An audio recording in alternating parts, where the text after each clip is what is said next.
Hello everyone, it is Phil the Harness Doctor, and in today's video we're going to continue with the installation of these Denali leather heated and cooled seats onto my 2021 Chevy Silverado LT truck.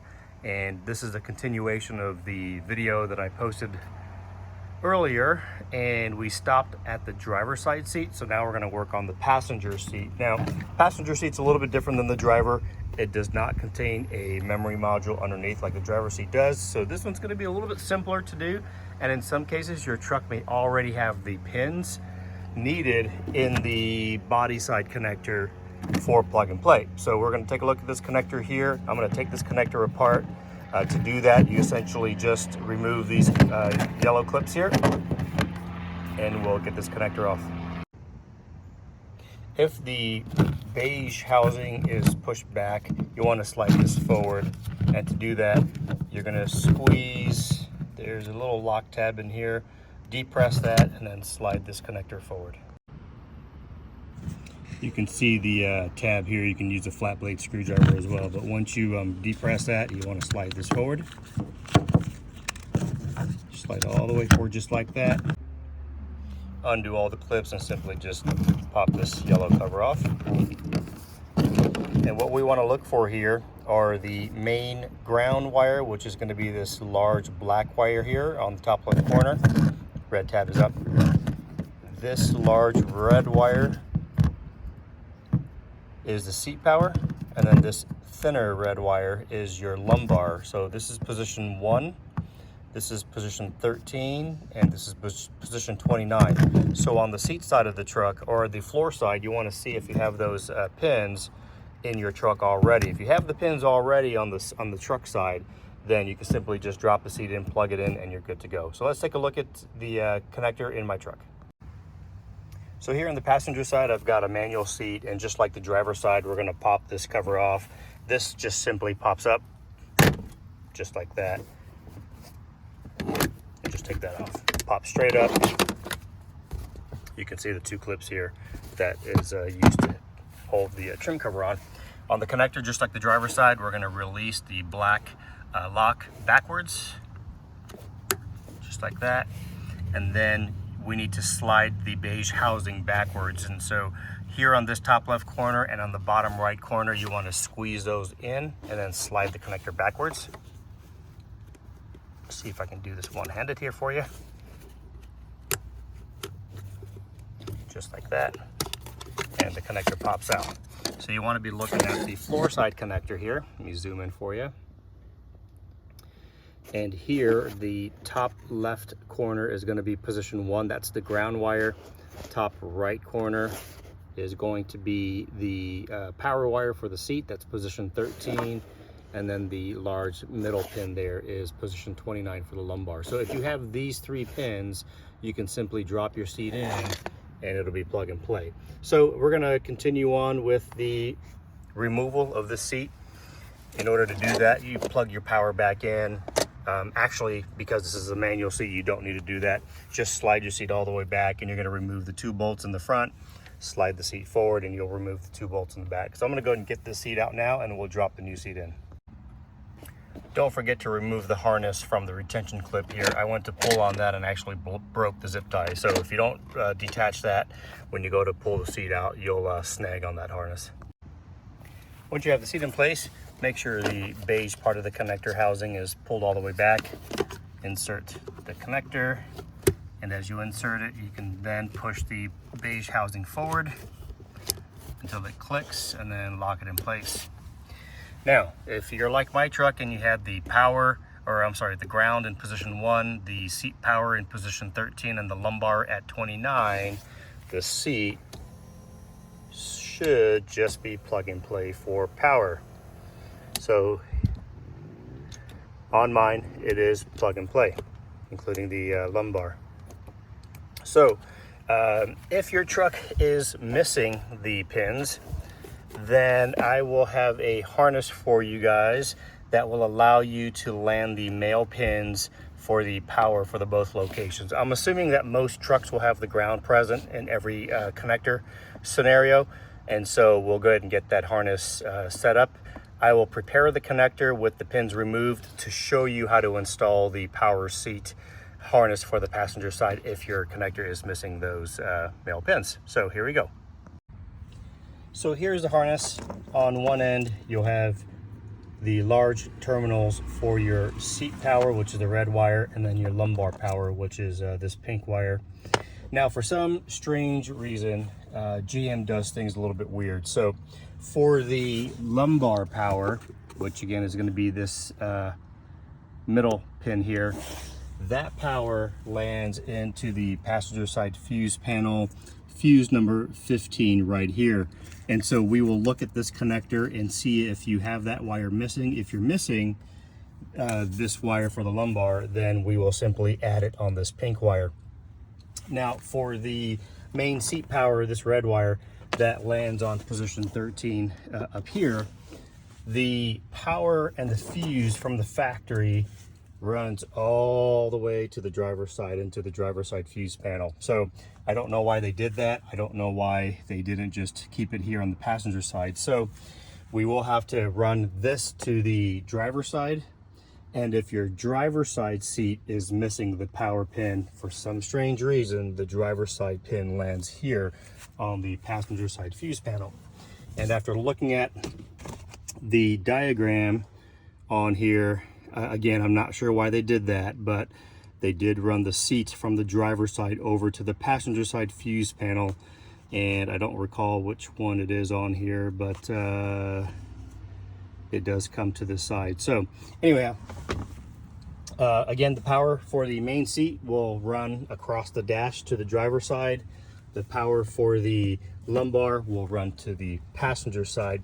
Now, interestingly enough, on the driver's side seat, if your driver's side is missing the lumbar pin, the power for the lumbar from the driver's side comes all the way back and splices into this pin. So I've added a pigtail so that if you do need the wire for the driver's side, we can run that over and splice it into the passenger side harness. So we're going to get this landed, and I'll show you how to get this connector prepared. I've got power turned off on my truck right now. I'm going to remove the existing pins so I can show you how to install the harness if you're missing the pins. Now, it's going to be easiest to remove the connector from the floor, and if you look down underneath here, there's going to be a retention clip, and you can use your finger to pop it off, and it's just essentially just lifting that clip and it pulls it off the floor. And then just kind of give yourself some room so we can work on it with as much room as possible. You want to remove the yellow housing on this connector by simply just undoing all the clips all the way around. Once you remove the yellow housing cover off the connector, you want to prepare the connector for terminal insertion. And to do that, you'll need a small flat blade screwdriver. And if you look in here, inside this slot, you'll see a blue tab, if you will, and you want to essentially use your screwdriver and pop this tab downwards. So let me see if I can do this one-handed and get this to record for you. So you want to get it up in there and essentially pop it down.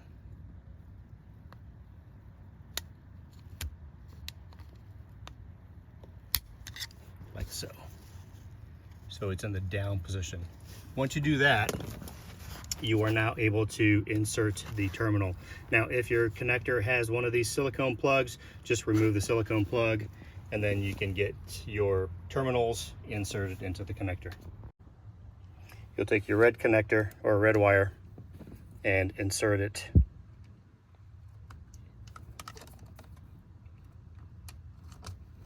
until it clicks, and the pink wire will go in the slot directly below it, just like that.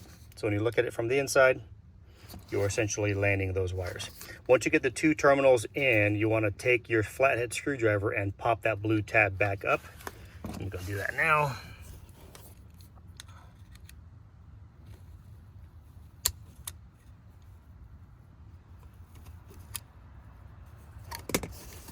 And now you'll see that the blue tab is up. If you don't do that, you will not be able to plug the connector back in. So we're going to go ahead and run these, and again, this will run down the door sill. We'll follow the existing harness, we'll run it down the door sill. We'll bring the lumbar power here. The lumbar power stops here, but the seat power runs across the dash to the driver's side. So I'm going to go and get the door sills off. We'll get that ran in, and then we'll get to the fuse panel. And this door sill just pops up and off. When you get to the front, you want to pull that back towards you, towards the back of the truck. So we'll go and get the wire harness installed, and again, just running it along down the existing harness.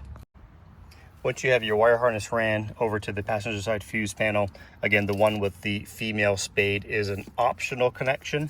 So we're going to tape that back for now.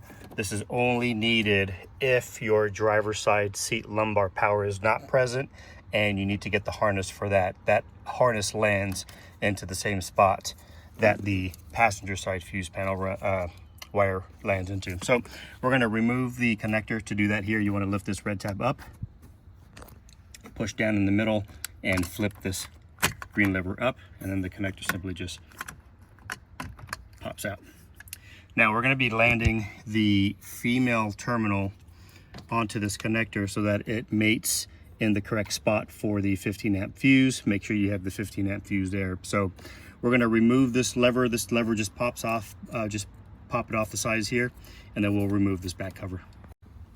Once you have the green lever off, this back blue housing has like a retention tab here and one here. So just depress that.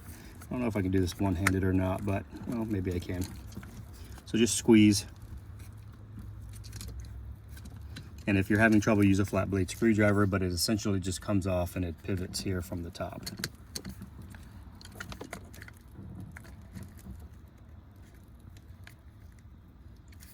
Stand by. Here we go. So it just push in on this blue retention and then it just comes off. Now we want to land this pin, and these will be labeled. You want to land this into position 30 on this connector. If you remove this white protector, you can actually see pins on the connector here itself. But since my truck already had the power, let me locate the wire. I'll remove the pin so I can show you where this pin from the harness lands. Here I have that white little protector off, and I'll zoom in so you can see the location. So pin number 30, which will be that pin right there.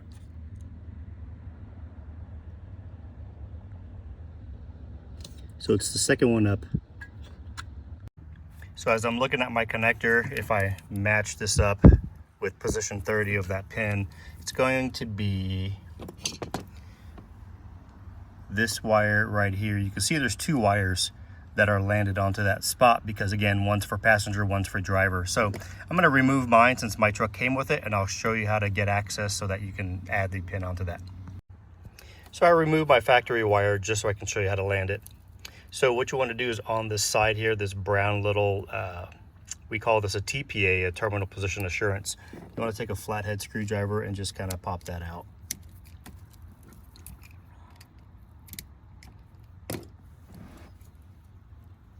And it pops out just like that. You want to take your terminal and you want to insert it into this slot right here. So you have a large cavity here, and then you have this cavity. It's going to be the second one up.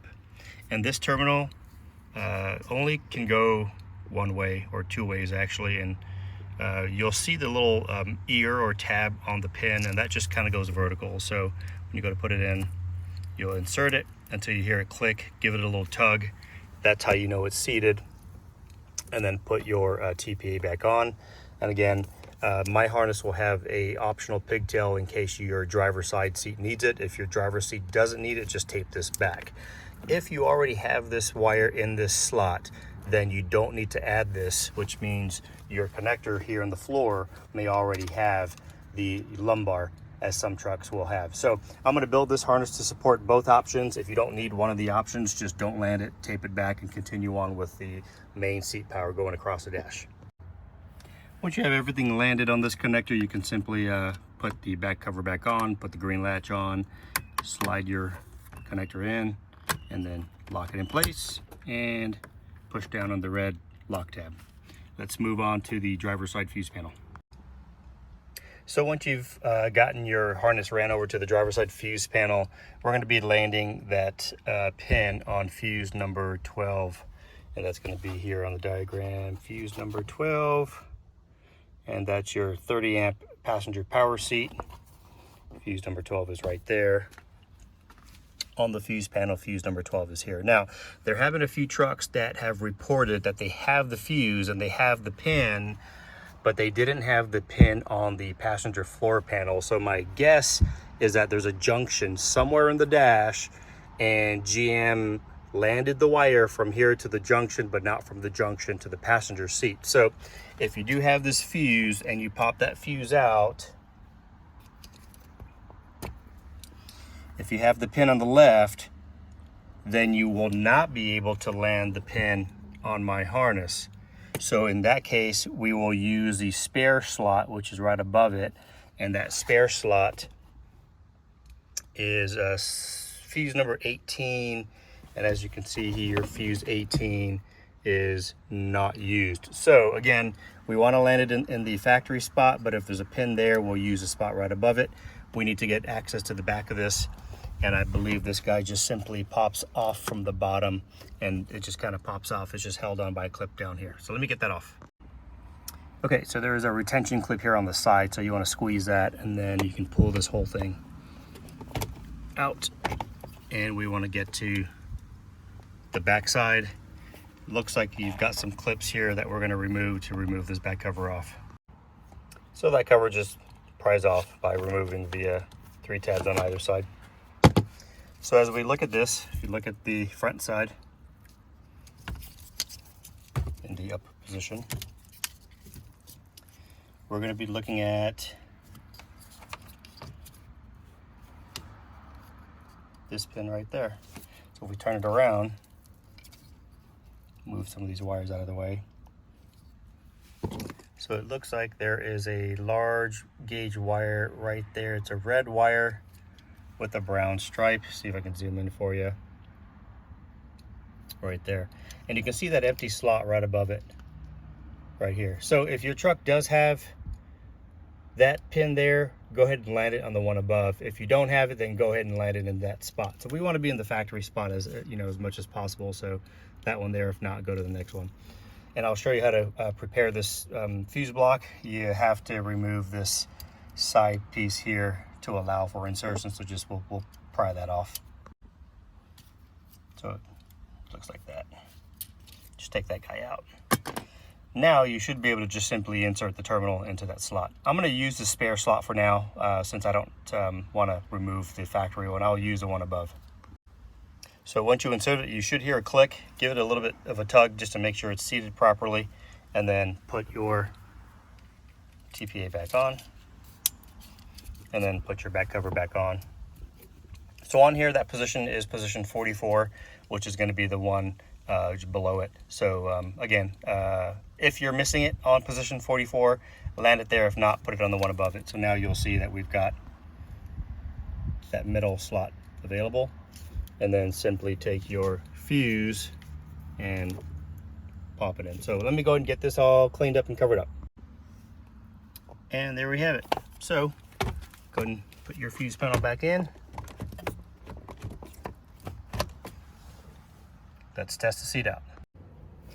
Now let's give it a go. There you have it.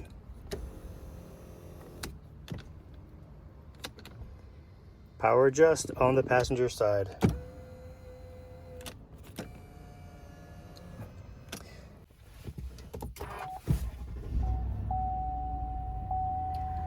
One thing I'll mention is if you go to start your truck and you get a check engine light on, you will need to get that cleared. That's just a fault.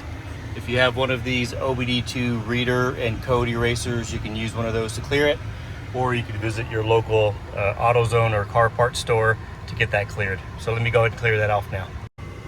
When I had to pick this guy up off Amazon, I think it was like 20 or 30 bucks or something like that. So you just plug it in, let it read the code.